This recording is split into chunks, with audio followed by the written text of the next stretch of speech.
जय श्री राम। हर हर महादेव, हर हर महादेव, हर हर महादेव। प्रभु श्री राम की, प्रभु श्री राम की, हर हर महादेव। हे महावीरों, अब हम कुछ ही क्षणों में लंका की ओर बढ़ेंगे। तब लंका हमारी रणभूमि होगी।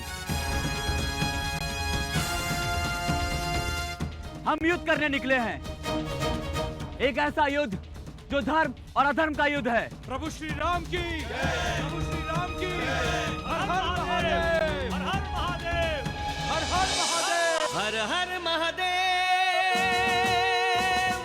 बोलते हुए,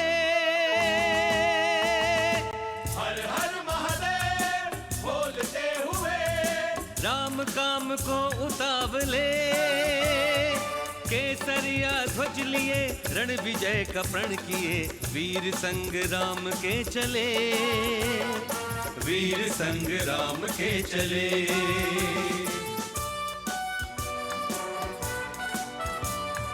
बाधाएं पंथ की पदों से रोंदते, बाधाएं पंथ की पदों से रोंदते, मेघों से गरजते बिजलियों से कौंधते, मेघों से गरजते बिजलियों से कौंधते, कोटि कोटि पांव कोटि कोटि हाथ है, रोके ना रुकेंगे ये तो झंझावात है।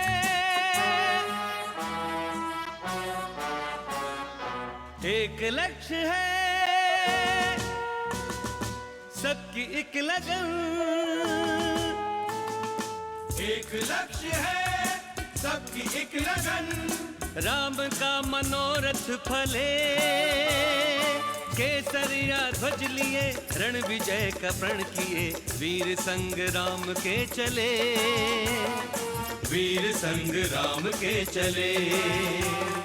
राम की सेना के सारे सैनिक महान हैं, सैनिक महान है, अंगद सुग्रीव जामवंत बलवान है, अंगद सुग्रीव जामवंत बलवान है, असुरों पे भारी अकेले हनुमान है, विजय दिलाने को स्वयं भगवान है, विजय दिलाने को स्वयं भगवान है। राम जी का दूत अंजनी सपूत, राम जी का दूत अंजनी सपूत, दुष्ट दल को दाल सा दले, केसरिया ध्वज लिए, रण विजय का प्रण किए, वीर संग्राम के चले, वीर संग्राम के चले। महाराज सुग्रीव की, प्रभु श्री राम की, महाराज सुग्रीव की, प्रभु श्री राम की, हर हर महादेव, हर हर महादेव, हर हर महादेव। प्रभु श्री राम की, प्रभु श्री राम की, प्रभु श्री राम की, प्रभु श्री राम की, प्रभु श्री राम की।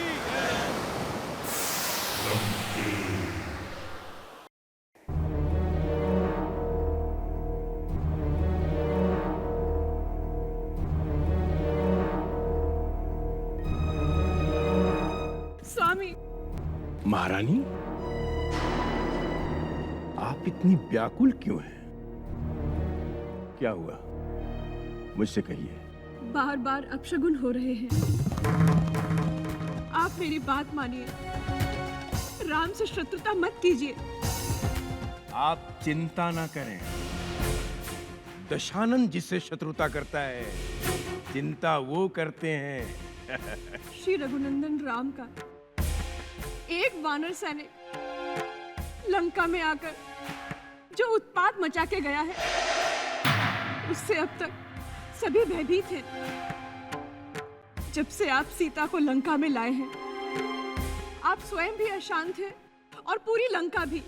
ये आपका भ्रम है महारानी। आपका मन निर्बल हो गया है, इसीलिए संदेह, भ्रम, ये सब बारंबार आपके मन पर आक्रमण कर रहे हैं। मैं तो राम के आक्रमण को रोकने का प्रयास कर रही हूँ स्वामी। हट मत कीजिए स्वामी। सीता को श्री राम को लौटा दीजिए। भयभीत ना होइए महारानी मंदोदरी, भयभीत ना होइए। यदि वानरों की सेना आएगी तो राक्षसों का भोजन बन जाएगी। दशानन के भय से देवता तक भयभीत रहते हैं, और आप मेरी पत्नी हैं और भयभीत हैं। ये तो बड़ी हंसी की बात है महारानी।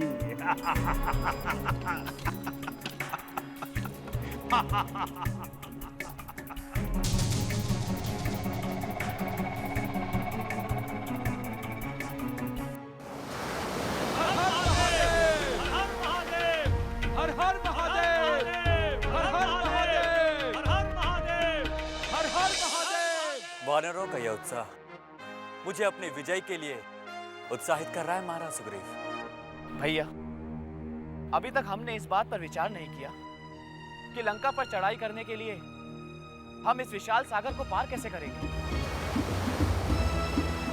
आपने हमारे मन की बात कह दी लक्ष्मण भैया। प्रभु, हम जब समुद्र तट पर पहुंचे थे तब हम सभी चिंतित हो गए थे, परंतु पवन पुत्र हनुमान ने हमारी सारी चिंता दूर कर दी। किंतु इस समय पूरी सेना हमारे साथ है। रघुनंदन, सामने 400 कोस का समुद्र है। हम मन में एक विश्वास लेकर चले हैं महाराज सुग्रीव। अब बाधा 400 कोस की हो या 800 कोस की, उसे हमें रास्ता देना ही होगा। समुद्र देव हमारी सहायता करेंगे।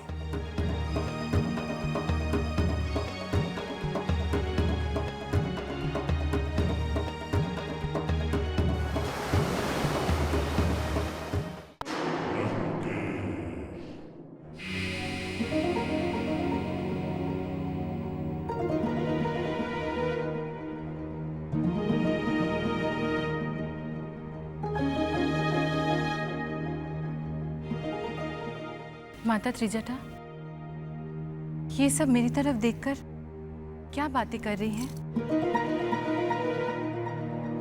पुत्री, ये सब तुम्हें आदर्श के रूप में देख रही हैं। मुझे? क्यों?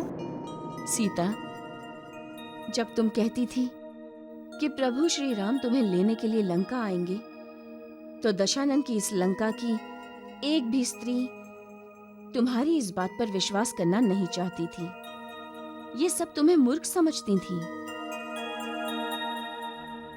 एक स्त्री को पाने के लिए कोई भी पुरुष इतने सारे कष्ट उठाकर इतनी दूर आ सकता है, इस बात का इन्हें विश्वास नहीं था।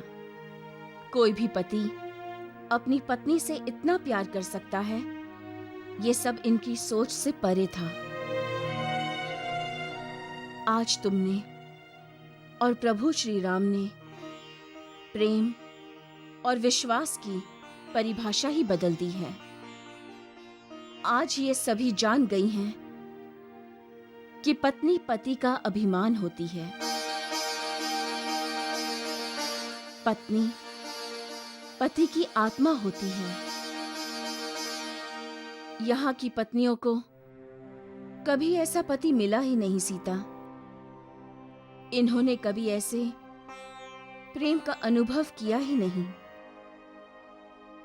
क्योंकि आज तक इन्हें सिर्फ उपभोग की वस्तु ही समझा गया है। इन्हें आज तुम्हारी और प्रभु श्री राम की महानता का पता चला है, इसलिए ये सब तुमसे ईर्ष्या कर रही हैं। माता त्रिजटा, क्या इसका अर्थ ये है कि रघुनंदन राम लंका पहुंच चुके? लंका तक नहीं, परंतु लंका के समुद्र तक अवश्य पहुंच चुके हैं।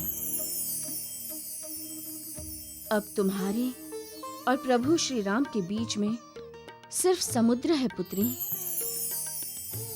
जब प्रभु राम का एक सेवक समुद्र लांघकर लंका तक आ सकता है, तो प्रभु श्री राम 400 कोस का समुद्र लांघकर लंका तक क्यों नहीं आ सकते? ये बात हर लंकावासी के मन में घर कर गई है और यही विश्वास उन्हें भयभीत कर रहा है।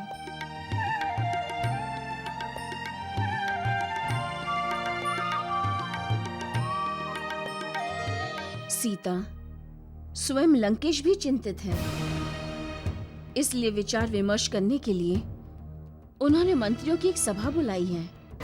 मंत्रिमंडल के सदस्यगण, वो दोनों वनवासी भाई राम और लक्ष्मण किष्किंधा की वानर सेना लेकर सिंधु के उस पार पहुंच चुके हैं। गुप्तचरों ने जानकारी दी है कि वे लंका पर चढ़ाई करने वाले हैं। उनकी तैयारियां हो चुकी हैं महाराज, और लंका की प्रजा चिंतित है। काका श्री, आपको भी भय लग रहा है क्या? युवराज इंद्रजीत, अपने बड़ों का आदर करना चाहिए। भले ही हम उनके मत, उनके विचारों से असहमत हैं, जब भी कोई समस्या उत्पन्न हुई है, हम सब ने मिलकर आपस में विचार विमर्श करके उस समस्या का समाधान ढूंढा है। उस दिन इसी सभा में बांध कर लाए गए उस वानर के वध का विचार इसलिए त्याग दिया गया क्योंकि उस दंड से विभीषण सहमत नहीं थे। और वो हमारी सबसे बड़ी भूल थी जो हमने उस वानर को यूं ही जाने दिया। ध्यान रहे, उस वानर ने न केवल अशोक वाटिका को उजाड़ा, बल्कि हमारे बीसियों राक्षसों और हमारे अनुज अक्षय कुमार का वध भी किया। और हमने उसे क्षमा कर दिया। ये उसी का परिणाम है कि वो वापस गया और उसने उन लोगों को लंका तक आने का मार्ग बता दिया। और अब वो हम पर आक्रमण करेंगे। तो आक्रमण करने दीजिए उन्हें महाराज। हम उनके एक भी सैनिक को यहां से जीवित नहीं जाने देंगे, परंतु उससे पहले उन्हें 100 योजन अर्थात 400 कोस का विशाल सागर पार कर यहां लंका की धरती पर आना होगा, जो कि मुझे कदापि संभव नहीं लगता महाराज। सेनापति अकंपन, आपको तो हमारे भाई खर और दूषण की हार और उनकी मृत्यु असंभव प्रतीत होती थी। क्या हो, सारे जनस्थान से केवल आप और बहन सूर्पनखा युद्ध भूमि से भागकर अपनी जान बचा पाए। राम का पराक्रम अपनी आंखों से देखने के बाद भी आप ये कह रहे हैं कि उनका लंका पहुंचना असंभव है? महाराज, जब उनकी सेना का एक वानर समुद्र लांघकर लंका पहुंच सकता है, तो बाकी की सेना क्यों नहीं पहुंच सकती? और प्रत्यक्ष देखा भी झुठलाया नहीं जा सकता महाराज। उस एक वानर ने हमारे सहस्त्र महाबली और नगर रक्षकों के होते हुए हमारी लंका जला डाली और हम कुछ न कर सके। इसका अर्थ यह हुआ कि हमारी जो सुरक्षा की दीवारें हैं वो अब अटूट नहीं है। तुम्हारी राय में हमें क्या करना चाहिए? महाबली लंकेश्वर श्री रामचंद्र के शत्रु को श्री मत कहो विभीषण। तुम्हारी राय में हमें क्या करना चाहिए? महाबली लंकेश्वर श्री रामचंद्र के शत्रु को श्री मत कहो विभीषण। क्षमा लंकेश, आपने मेरे विचार जानने के लिए मुझे जो सम्मान दिया है उसका मान रखते हुए मैं आपको और इस भरे दरबार को बीती हुई घटनाओं का स्मरण दिलाना चाहता हूं।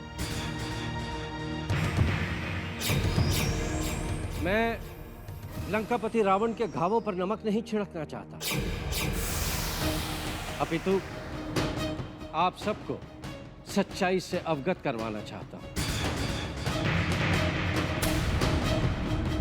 आज हम यहां जिस परिस्थिति का सामना कर रहे हैं उसमें शुरू से ही दोष हमारा है। पहल की हमारी बहन सूर्पनखा ने, जिसके कहने पर अहंकार के मद में खर और दूषण भाइयों ने राम पर आक्रमण करके अपनी जानें गंवा दी। यही नहीं, हमारे महाराज रावण स्वयं इन्होंने एक अनीतिपूर्ण कार्य किया, जो उनकी पत्नी का हरण करके उनकी मान मर्यादा पर ऐसा प्रहार किया कि जिसका प्रतिशोध दुर्बल से दुर्बल जीव भी लेना चाहेगा।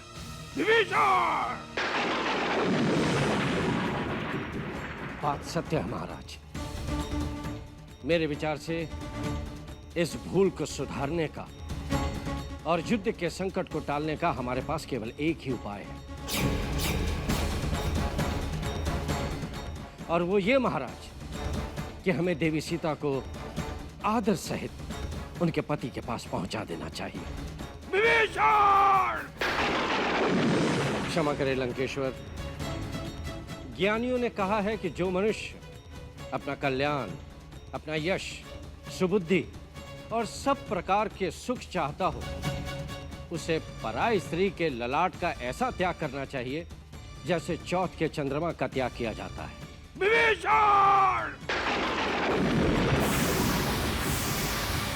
अर्थात जिस प्रकार चौथ के चंद्रमा को नहीं देखते, उसी प्रकार पराई स्त्री के मुख को भी नहीं देखना चाहिए।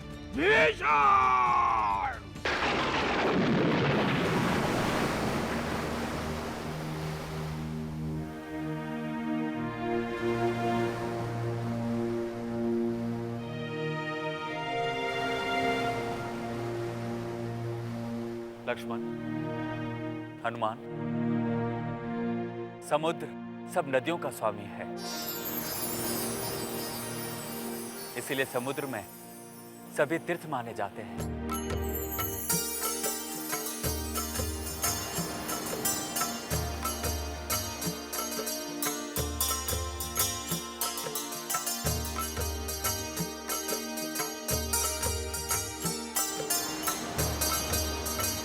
भैया, ऐसा प्रतीत हो रहा है कि यह वंदनीय समुद्र रावण का हितैषी हो गया है, इसलिए तो हमारे मार्ग पर बाधा बना हुआ है। उस पर भाभी आपकी प्रतीक्षा कर रही है और समुद्र देव हमारा मार्ग रोके हुए हैं। परंतु अब मुझे कोई नहीं रोक सकता लक्ष्मण। सीता को मैं दिखाई नहीं दे रहा और ना ही सीता मुझे दिखाई दे रही है। फिर भी मैं सीता को विश्वास दिलाना चाहता हूं कि मैं किसी भी दशा में सीता को रावण के बंधन से मुक्त कराने के लिए लंका अवश्य पहुंच जाऊंगा, चाहे मुझे अग्निबाण से इस समुद्र को ही क्यों ना सुखाना पड़े।